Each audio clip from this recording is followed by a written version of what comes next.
Ni simulizi ya kweli ya kusikitisha na ya kushangaza pia ya mtoto ambaye alisadikiwa kuwa ni mbwa mwitu. Ilikuwa ni jioni ya baridi kali mnamo mwaka 1867 katika msitu mnene wa Bangshil huko India. Hewa ilijaa harufu ya udongo mbichi na majani yaliyooza.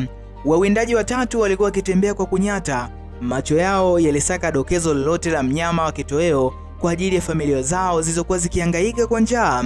Ghafla kiongozi wa wawindaji alinyosha mkono wake juu, ishara ya kusimama. Kutoka kwenye kichaka cha mbali, sauti ya makucha zilikanyaga majani makavu. Hapo hapo ilisikika sauti ya kutisha. Ni kundi la mbwa mwitu wakubwa wenye macho kung'aa kama makaa ya mawe lilikuwa likielekea kwenye pango la kiza. Lakini katikati ya kundi hilo la wanyama wakali, wawindaji walishuhudia kitu kilichofanya damu zao zigande papo hapo. Ni mtoto wa kiume mwenye umri wa kukadiriwa miaka 6.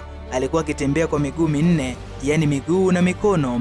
Ngozi yake ilikuwa ngumu na yenye makovu. Alikuwa akijinasibu kikamilifu na mienendo ya mbwa mwitu hao. Alikuwa akinusa chini akitoa miguno midogo, na mbwa mwitu walionekana kumlinda kana kwamba ni mmoja wa watoto wao wa kuwazaa. Wazo la kutafuta swala na ndege lilitoweka hapo hapo kwa wawindaji. Mioyo ya wawindaji ililipuka kwa huruma na mshtuko. Lazima tumwokoe mwanadamu mwenzetu, kiongozi wao alinong'ona. Kundi lile la mbwa mwitu lilipoingia shimoni, wawindaji walijua kuwa hawezi kuingia humo ndani kichwa. Ingekuwa ni kujitoa muhanga kabisa. Walikusanya kuni kavu haraka haraka, wakazizundika kwenye mlango wa pango, kisha wakawasha moto mkubwa. Moshi mzito mweusi ulianza kuingia ndani ya pango. Ndani ya sekunde chache, vilio vya kukohoa na miguno ya hasira ilisikika. Mbwa mwitu walitoka nje mmoja baada ya mwingine wakitafuta hewa. Katikati ya mapambano hayo ya kufa na kupona, wawindaji walilazimika kuwaua mbwa mwitu hao ili kumfikia mtoto yule. Katikati ya kelele, moshi na damu, wawindaji walimkata yule mtoto. Alikuwa akipiga kelele zisizo za kibinadamu. Aling'ata na kuwakwaruza kwa nguvu za ajabu. Macho yake yalikuwa ni makubwa, yenye hofu kubwa, yani kama kiumbe ambaye alitenganishwa na familia yake ya kipekee asiyojua. Wawindaji walimkagua, wakampeleka mtoto huyo hadi katika kituo cha watoto yatima cha Sandra Mission Orphanage huko Agra. Pale walezi walipomwangalia kwa bumbuazi, alipewa jina la Dina Sanchal. Dina ikimaanisha mchana na Sanchal ikimaanisha Jumamosi aliokolewa. Lakini kumtoa mtoto msituni ilikuwa ni kazi rahisi. Changamoto kubwa ilikuwa ni kuondoa mwitu ndani ya moyo wake. Sanchal alikataa kuvaa nguo. Kila mara alipovishwa alizirarua kwa meno yake. Alikataa chakula kilichopikwa. Ikiwa angewekewa sahani ya wali na mboga, alikuwa akitupilia mbali na kunusanusa chini akitafuta mifupa au nyama mbichi. Angeweka nyama hiyo chini na kuikanyaga kwa mguu wake kabla hata ya kuila kwa meno yake ya mbele kama afanyavyo mbwa mwitu. Alikuwa hawezi kuzungumza lugha ya kibinadamu. Sauti pekee zilizotoka kinywani mwake zilikuwa ni mgurumo tu. Alibweka na kulia kwa huzuni kwa muda mwingi. Walezi wa kituo walifanya kazi usiku na mchana kwa miaka kadhaa. Walijaribu kumfundisha maneno rahisi kama mama, chakula, maji, lakini asili ya Sanchal ilikuwa imefungwa kwenye ulimwengu wa porini.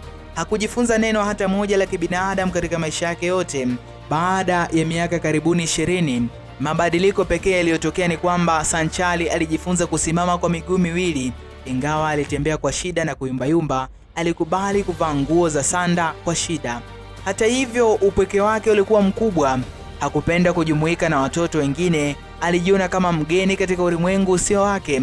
Lakini siku moja, mtoto mwingine mwanamwitu aliletwa kituoni hapo. Kwa mara ya kwanza, macho ya Sanchal yalipata uhai. Alimkaribia mtoto yule mpya, wakasabihiana kwa harufu na kunusana, na wakalala pamoja wakiwa wamejipinda kama wanyama waliozoea kulinda doria pamoja. Walikuwa na lugha yao ya kipekee ya miguno ambayo hakuna mwanadamu mwingine angeweza kuielewa. Kitu kimoja cha ajabu ambacho Sanchal alijifunza kutoka kwa mwanadamu na kukipenda kwa dhati kilikuwa ni uvutaji wa sigara. Alikuwa akivuta sigara mfululizo, akionekana kupata faraja na amani ya kipekee kwenye moshi huo unaopanda juu, labda ukimkumbusha moshi wa ule moto uliomtoa kwenye pango lake la utotoni. Uraibu huu ulikuwa mbaya sana kwa mapafu yake, yalizoea sumu hizo. Mnamo mwaka 1995 akiwa na umri mdogo tu wa miaka 34, Dina Sanchal alifumba macho yake kwa mara ya mwisho baada ya kushambuliwa vibaya na ugonjwa wa kifua kikuu.